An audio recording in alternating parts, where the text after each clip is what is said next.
Hi, this is Andrew, and I'm going to read The Berenenstain Bears and the Sitter by Stan and Jan Berenstein.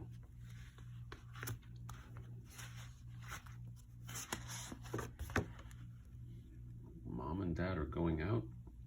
Gramps and Gran are too. Who will stay home with the cubs? Just anyone won't do.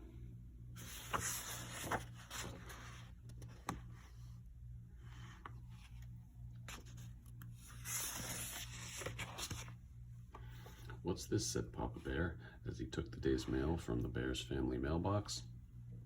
It was a notice telling about an important meeting that night at the Bear Country Town Hall.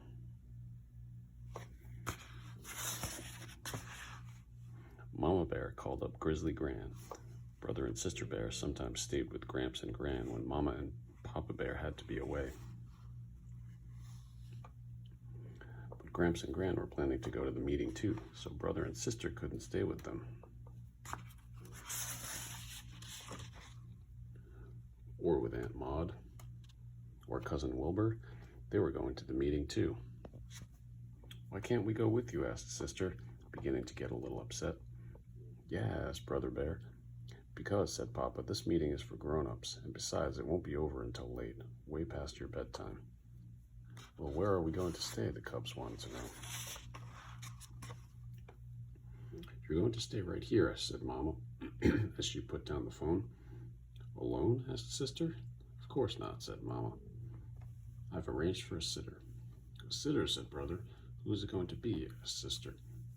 "Mrs. Grizzle, who lives in the hollow stump at the end of the road," said Mama, feeling much better about the whole thing. "Mrs. Grizzle," said the cubs, not feeling better at all. Once, when Sister was playing with her friends, their ball went into Mrs. Grizzle's flower garden. Mrs. Grizzle wasn't too happy about it. At another time, when Brother was flying his kite, it swooped and bumped Mrs. Grizzle on the hat. She wasn't too tickled about that either.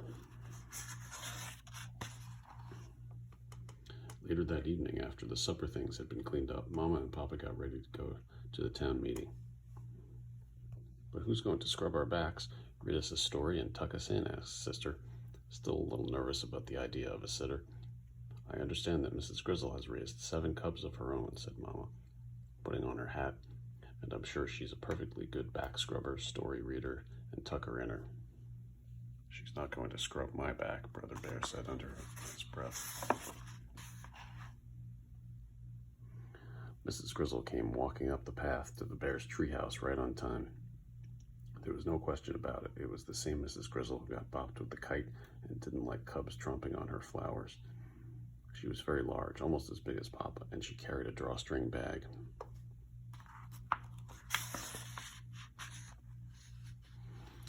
"Evening all," said Mrs. Grizzle in a loud, jolly voice. "Well, time's a-wasting, you two," she said to Mama and Papa. "You better skedaddle off to your meeting." Mrs. Grizzle had a strong way of saying things, and folks usually did what she said. Mama and Papa kissed the cubs goodnight and skedaddled. "Phew," said Miss Grizzle as she sat down in Papa's big chair. "Sure is good to get a load off your feet." She took off her hat and looked into her drawstring bag. There's something about somebody looking into a bag that makes cubs very curious. "Mrs. Grizzle," said Sister. "Yes." "What's in the bag?" "Nothing much, just some things I take along when I go sitting. A piece of string, a pack of cards." Meanwhile, over at the town hall, the Bears were getting ready for their important meeting. They were getting ready for speeches, voting, and arguments about some new laws. But Mama's mind was not on the meeting. Neither was Papa's. Mama and Papa Bear were thinking about what was going on back home. "Sister looked a little worried when we left," fretted Mama. "So did Brother," agreed Papa. They decided to call home and see how things were going. "Things are going just fine," said Miss Grizzle. "Brother and Sister can't come to the phone right now. They're busy playing cat's cradle." "Have a good meeting," shouted the cubs. "But they say to have a good meeting." After cat's cradle, they played Go Fish with the cards that came out of Mrs. Grizzle's drawstring bag.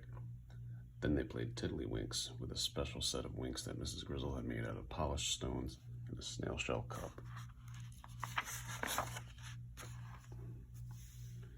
After a while, the cubs got the yawns, and Mrs. Grizzle began getting them ready for bed.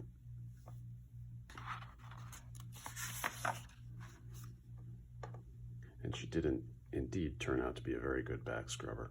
Brother changed his mind about not having his back scrubbed. And she was a fine story reader, and a really super tucker in her. I hope Mama and Papa had a good meeting, said Sister with a yawn, because we had a very good sit. The cubs had a number of different sitters from time to time, but Mrs. Grizzle was their favorite, and they were always glad to have her.